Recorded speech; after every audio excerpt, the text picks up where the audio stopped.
ਸਾਰੇ ਸਰੋਤਿਆਂ ਨੂੰ ਸਤਿ ਸ਼੍ਰੀ ਅਕਾਲ। ਮੈਂ ਹਰਜੀਤ ਸਿੰਘ ਨੰਨੜਾ, ਦਿਦਾਰ ਹਾਰਟਬੀਟ ਤੋਂ। ਅੱਜ ਸਾਡੇ ਵਿੱਚ ਫੇਰ ਡਾਕਟਰ ਨਰਜੀਤ ਕੌਰ ਬੈਠੇ ਨੇ। ਸਾਨੂੰ ਇਹਨਾਂ ਨੇ ਪਹਿਲਾਂ ਵੀ ਟਾਈਮ ਦਿੱਤਾ ਸੀ, ਜਿਹਦੇ ਵਿੱਚ ਅਸੀਂ ਜੈਨੇਟਿਕ ਕਲੀਨਿਕ ਐਂਡ ਫੀਟਲ ਅਲਟਰਾਸਾਊਂਡ ਬਾਰੇ ਇਹਨਾਂ ਤੋਂ ਬਹੁਤ ਜਾਣਕਾਰੀ ਲਈ ਸੀ। ਸਾਡੇ ਮਰੀਜ਼ਾਂ ਨੂੰ ਬਹੁਤ ਜਾਣਕਾਰੀ ਮਿਲੀ ਹੈ ਤੇ ਅੱਜ ਫੇਰ ਅਸੀਂ ਉਹਨਾਂ ਦੇ ਕੋਲ ਆਏ ਹੋਏ ਹਾਂ। ਤਾਂ ਡਾਕਟਰ ਸਤਿ ਸ਼੍ਰੀ ਅਕਾਲ ਜੀ ਤੁਹਾਡਾ। ਮੈਮ, ਲਾਸਟ ਜਿਹੜੀ ਆਪਾਂ ਮੀਟਿੰਗ ਕੀਤੀ ਸੀ ਹੈ ਨਾ, ਉਹਦੇ ਵਿੱਚ ਤੁਸੀਂ ਸਾਡੇ ਪੇਸ਼ੈਂਟ ਨੂੰ ਐਮਨੀਓਸੈਂਟਸਿਸ ਬਾਰੇ ਕਾਫੀ ਜਾਣਕਾਰੀ ਦਿੱਤੀ ਸੀ, ਜਿਹਦਾ ਕਿ ਕਾਫੀ ਫਾਇਦਾ ਵੀ ਹੋਇਆ ਹੈ ਲੋਕਾਂ ਨੂੰ। ਤੇ ਇਸ ਤੋਂ ਅੱਗੇ ਤੁਸੀਂ ਹੁਣ ਸਾਨੂੰ CVS ਜਾਂ ਐਮਨੀਓਸੈਂਟਸਿਸ ਤੋਂ ਅੱਗੇ ਦੀ ਕੋਈ ਜਾਣਕਾਰੀ ਦਿਓ ਮੈਮ। ਸੋ ਅੱਜ ਅਸੀਂ ਗੱਲ ਕਰਾਂਗੇ ਐਮਨੀਓਸੈਂਟਸਿਸ ਐਂਡ CVS ਬਾਰੇ ਇੱਕ ਵਾਰ ਫਿਰ। ਸੋ ਐਮਨੀਓਸੈਂਟਸਿਸ ਐਂਡ CVS ਦੋ ਟੈਸਟ ਹੈ ਜਿਹਦੇ ਵਿੱਚ ਅਸੀਂ ਬੇਬੀ ਦੇ ਵਿੱਚੋਂ ਮਾਂ ਦੇ ਪੇਟ ਦੇ ਵਿੱਚ ਜਦੋਂ ਬੇਬੀ ਹੁੰਦਾ ਹੈ, ਅਸੀਂ ਥੈਲੀ 'ਚੋਂ ਅਗਰ ਪਾਣੀ ਲੈਂਦੇ ਹਾਂ ਤਾਂ ਉਹਨੂੰ ਐਮਨੀਓਸੈਂਟਸਿਸ ਕਹਿੰਦੇ ਆ। ਔਰ ਅਗਰ ਅਸੀਂ ਪਲੇਸੈਂਟਾ, ਜਿਹਨੂੰ ਔਲ ਕਹਿੰਦੇ ਆ, ਉਹਦੇ ਵਿੱਚੋਂ ਅਸੀਂ ਟਿਸ਼ੂ ਲੈਂਦੇ ਹਾਂ ਤਾਂ ਉਹਨੂੰ CVS ਕਹਿੰਦੇ ਆ। CVS ਜੋ ਟੈਸਟ ਹੈ ਉਹ 11 ਤੋਂ 14 ਹਫ਼ਤੇ ਦੇ ਵਿੱਚ ਦਰਮਿਆਨ ਅਸੀਂ ਕਰਦੇ ਹਾਂ, ਠੀਕ ਹੈ। ਐਂਡ ਜਦੋਂ ਐਮਨੀਓਸੈਂਟਸਿਸ ਹੈ, ਜਦੋਂ 16 ਹਫ਼ਤੇ ਤੋਂ ਉੱਪਰ ਦੀ ਪ੍ਰੈਗਨੈਂਸੀ ਹੋ ਜਾਂਦੀ ਹੈ, ਥੈਲੀ 'ਚ ਪਾਣੀ ਕਾਫੀ ਮਾਤਰਾ 'ਚ ਹੋ ਜਾਂਦਾ ਹੈ, ਉਸ ਪਾਣੀ ਨੂੰ ਅਸੀਂ ਵਿਡਰੋ ਕਰਦੇ ਹਾਂ ਤੇ ਉਹਨੂੰ ਅਸੀਂ ਲੈਬੋਰਟਰੀ 'ਚ ਭੇਜਦੇ ਹਾਂ, ਉਹਨੂੰ ਐਮਨੀਓਸੈਂਟਸਿਸ ਕਹਿੰਦੇ ਆ। ਸੋ ਬਟ ਇਹਨਾਂ ਦੋਨਾਂ ਟੈਸਟਾਂ ਦੇ ਵਿੱਚ ਅੱਗੇ ਜੋ ਲੈਬਸ ਜੋ ਟੈਸਟ ਕਰਦੀਆਂ ਉਹ ਦੋਨੋਂ ਆਲਮੋਸਟ ਸੇਮ ਹੀ ਹੁੰਦੇ ਆ। ਡਾਕਟਰ ਸਾਹਿਬ, ਤੁਸੀਂ ਸਾਨੂੰ ਦੱਸੋਗੇ ਕਿ ਜਿਵੇਂ ਐਮਨੀਓਸੈਂਟਸਿਸ ਫਲੂਇਡ ਜਿਹੜਾ ਪੇਸ਼ੈਂਟ ਦਾ ਨਿਕਾਲਿਆ ਜਾਂਦਾ ਸੈਂਪਲ ਦੇ ਤੌਰ ਤੇ, ਇਸ ਤੋਂ ਬਾਅਦ ਲੈਬੋਰਟਰੀ ਦੇ ਵਿੱਚ ਇਹਦਾ ਕਿਹੜਾ ਟੈਸਟ ਕੀਤਾ ਜਾਂਦਾ ਹੈ? ਤੋ ਪਲੀਜ਼ ਇਹਦੇ ਬਾਰੇ ਥੋੜਾ ਵਿਸਥਾਰਪੂਰਵਕ ਦੱਸੋ। ਸੋ ਐਮਨੀਓਸੈਂਟਸਿਸ ਦੇ ਵਿੱਚ ਅਸੀਂ ਅਪਰੋਕਸੀਮੇਟਲੀ 10 ਤੋਂ 20 ml ਦਾ ਅਸੀਂ ਫਲੂਇਡ ਲੈਂਦੇ ਹਾਂ, ਫਿਰ ਅਸੀਂ ਉਹਨੂੰ 2 ਵਾਇਲਸ 'ਚ ਪਾਉਂਦੇ ਹਾਂ, ਫਿਰ ਅਸੀਂ ਉਹਨੂੰ ਲੈਬ ਦੇ ਵਿੱਚ ਭੇਜ ਦਿੰਦੇ ਹਾਂ। ਸੋ ਡਿਪੈਂਡਿੰਗ ਔਨ ਕਿ ਬੇਬੀ ਦੀ ਕੀ ਅਲਟਰਾਸਾਊਂਡ ਦੀ ਕੀ ਫਾਈਂਡਿੰਗਸ ਹੈ, ਉਹਦੇ ਮਾਤਾ ਪਿਤਾ ਦੀ ਕੀ ਹਿਸਟਰੀ ਹੈ, ਐਂਡ ਉਹਦੇ ਜੋ ਲੈਬੋਰਟਰੀ ਦੇ ਟੈਸਟ ਅਸੀਂ ਕੀਤੇ ਆ, ਡਿਊਲ ਮਾਰਕਰ ਜਾਂ quadruple marker, and most important mother ਦੀ ਏਜ ਕੀ ਹੈ, ਇਹ ਸਾਰੇ ਫੈਕਟਰਸ ਡਿਟਰਮਿਨ ਕਰਦੇ ਹੈ ਕਿ ਇਸ ਫਲੂਇਡ ਦੇ ਵਿੱਚ ਕਿਹੜੇ ਟੈਸਟ ਅੱਗੇ ਕੀਤੇ ਜਾਣੇ ਹੈ। Before going into the details of the test, so I will tell you basic things, okay? So ਹਰ ਜੋ ਇਨਸਾਨ ਹੈ ਉਹ ਮਿਲੀਅਨਸ ਆਫ ਸੈੱਲ ਦਾ ਬਣਿਆ। ਇਸੇ ਤਰੀਕੇ ਨਾਲ ਫੀਟਸ 'ਚ ਵੀ ਮਿਲੀਅਨਸ ਆਫ ਸੈੱਲਸ ਹਨ। ਅਸੀਂ ਉਹਨਾਂ ਦੇ ਇੱਕ ਸੈੱਲ ਦੀ ਗੱਲ ਕਰਾਂਗੇ। ਹਰ ਇੱਕ ਸੈੱਲ ਦੇ ਅੰਦਰ 46 ਕ੍ਰੋਮੋਸੋਮਸ ਹੈ। 46 ਕ੍ਰੋਮੋਸੋਮ ਵਿੱਚੋਂ 23 ਕ੍ਰੋਮੋਸੋਮ ਮਦਰ ਤੋਂ ਐਂਡ 23 ਕ੍ਰੋਮੋਸੋਮ ਫਾਦਰ ਤੋਂ ਆਇਆ ਹੈ। ਸੋ ਇਹਨਾਂ ਦੇ ਵਿੱਚ ਅਗਰ ਇਹ ਕ੍ਰੋਮੋਸੋਮਸ ਦੇ ਨੰਬਰ ਦੇ ਵਿੱਚ ਕਿਤੇ ਗੜਬੜ ਹੁੰਦੀ ਹੈ, ਜੈਸੇ ਟੋਟਲ ਇੱਕ ਸੈੱਲ ਦੇ ਵਿੱਚ 46 ਕ੍ਰੋਮੋਸੋਮ ਹੈ, ਅਗਰ ਸੈਲਸ ਦੇ ਵਿੱਚ ਕ੍ਰੋਮੋਸੋਮ ਦੇ ਨੰਬਰ 'ਚ ਕਿਤੇ ਗੜਬੜ ਹੁੰਦੀ ਹੈ, ਜਿਵੇਂ 46 ਦੀ ਜਗ੍ਹਾ 47 ਹੋ ਗਏ ਜਾਂ 46 ਦੀ ਜਗ੍ਹਾ 45 ਹੋ ਗਏ, ਸੋ ਇਹ ਜੋ ਨੰਬਰ ਵਾਲਾ ਜਿਹੜਾ ਗੇਮ ਹੈ, ਇਹ ਵਾਲੀ ਡਿਟੈਕਟ ਹੁੰਦੀ ਹੈ QFPCR ਟੈਸਟ ਦੇ ਵਿੱਚ। ਇਹਦੇ ਵਿੱਚ ਕੀ ਹੈ ਕਿ ਡਾਊਨ ਸਿੰਡਰੋਮ ਬਾਰੇ ਅਕਸਰ ਆਪਾਂ ਸੁਣਦੇ ਹਾਂ। ਡਾਊਨ ਸਿੰਡਰੋਮ ਵਿੱਚ 21 ਨੰਬਰ ਦੀ ਕ੍ਰੋਮੋਸੋਮ ਦਾ ਇੱਕ ਕ੍ਰੋਮੋਸੋਮ ਐਕਸਟਰਾ ਹੁੰਦਾ ਹੈ। ਸੋ ਹਰ ਸੈੱਲ ਦੇ ਅੰਦਰ 47 ਕ੍ਰੋਮੋਸੋਮ ਹੁੰਦੇ ਹਨ। ਉਸ ਤੋਂ ਇਲਾਵਾ ਟ੍ਰਾਈਸੋਮੀ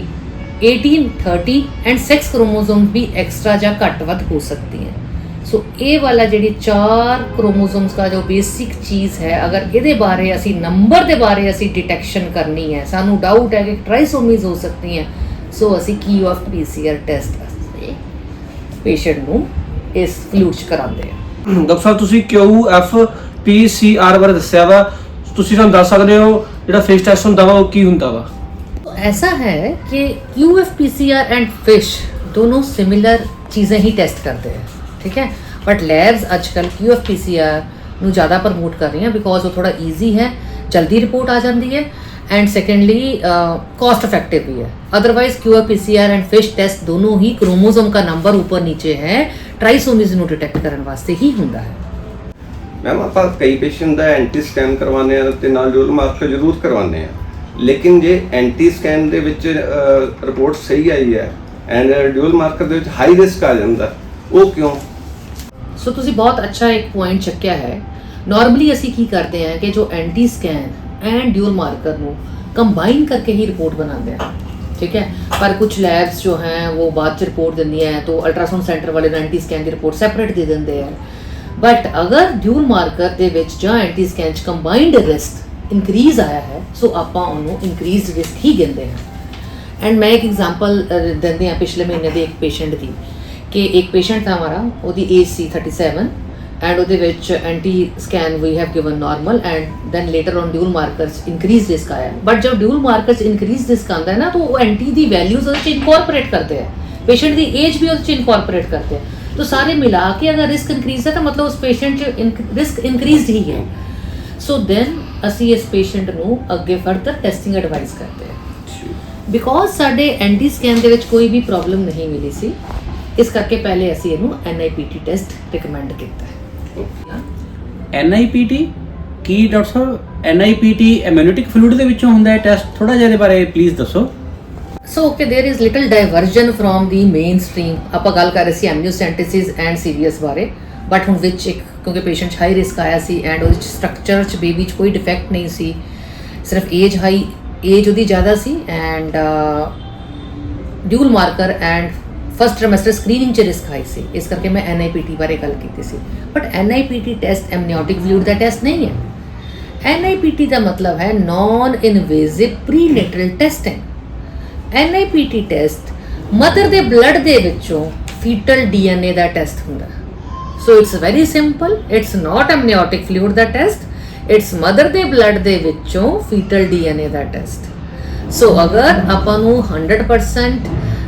ਨਹੀਂ ਲੱਗ ਰਿਹਾ ਕਿ ਵੀ ਹਾਂ ਇਹਦੇ ਚ ਅਬਨੋਰਮੈਲਿਟੀ ਆਏਗੀ ਹੀ ਆਏਗੀ ਐਂਡ ਅਗਰ ਪੇਸ਼ੈਂਟ ਵਿਲਿੰਗ ਨਹੀਂ ਹੈ ਐਮਨਿਓਟਿਕ ਫਲੂਇਡ ਚੈੱਕਅਪ ਕਰਾਉਣ ਵਾਸਤੇ ਸੋ ਅਸੀਂ ਫਿਰ ਉਹਨੂੰ NIPT ਕਰਦੇ ਹਾਂ ਇਸ ਤਰੀਕੇ ਦੇ ਪੇਸ਼ੈਂਟਸ ਦੇ ਵਿੱਚ ਮੈਮ NIPT ਦੀ ਰਿਪੋਰਟ ਜਦੋਂ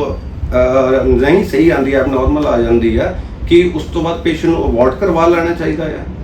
ਸੋ ਐਸਾ ਹੈ ਕਿ NIPT test is not absolute test ਇਹਦੇ ਉੱਪਰ ਅਸੀਂ ਅਬੋਰਸ਼ਨ ਨਹੀਂ ਕਰਨਾ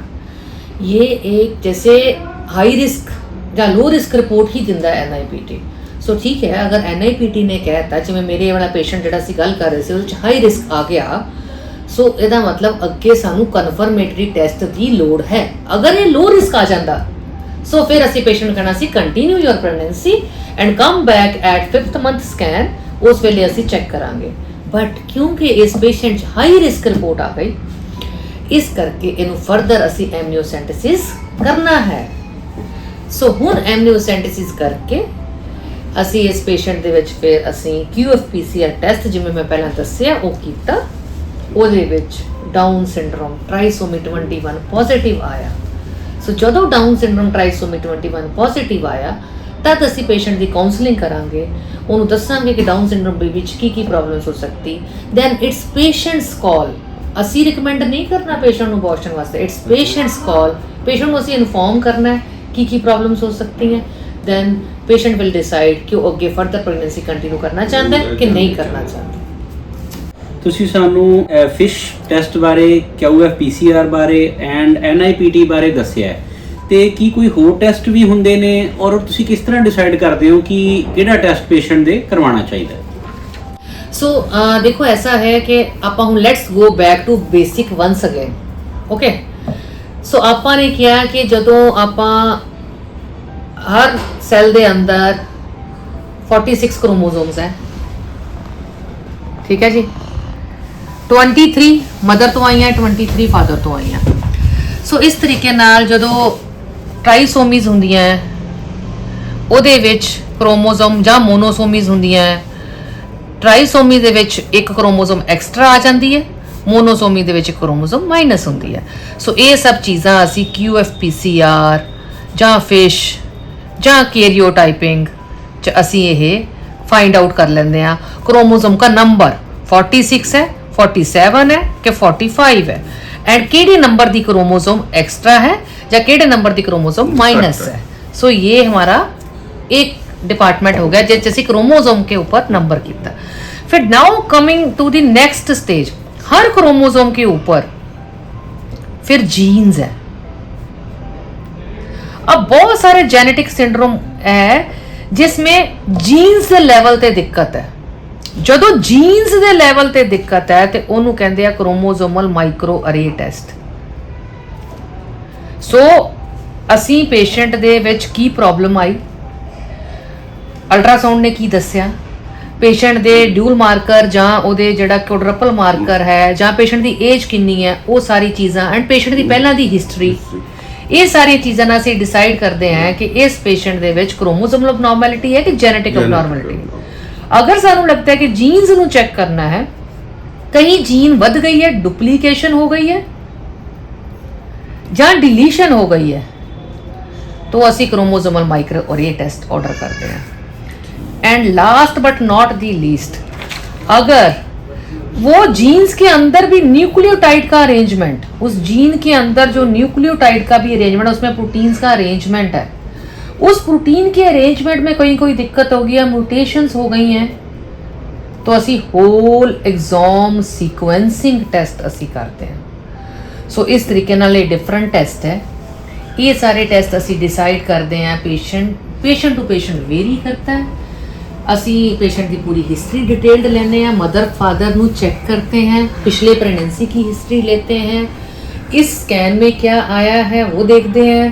एंड ब्लड टेस्ट की रिपोर्ट्स की कह रही हैं। ये सारा कुछ कॉम्प्रिहेंसिव मिला के जेनेटिक वाले डॉक्टर्स जेनेटिक काउंसलर नाल डिस्कशन करते हैं, दैन डिसाइड करते हैं कि हुण असी QF-PCR करना है, फिश करना है, कैरियोटाइपिंग करनी, क्रोमोसोमल माइक्रोअरे करनी, कि होल एक्सोम सीक्वेंसिंग करनी। So it is a detailed evaluation of the patient and काफ़ी कॉम्प्लिकेटेड अंडरस्टैंडिंग है इसके अंदर, बट मोटे तौर पर साढ़े सारे पेशेंट्स नू एंड साढ़े सारे रेफरिंग्स नू दसन वास्ते कि भी ये चीज़ें सारियां पॉसिबल है अज के टाइम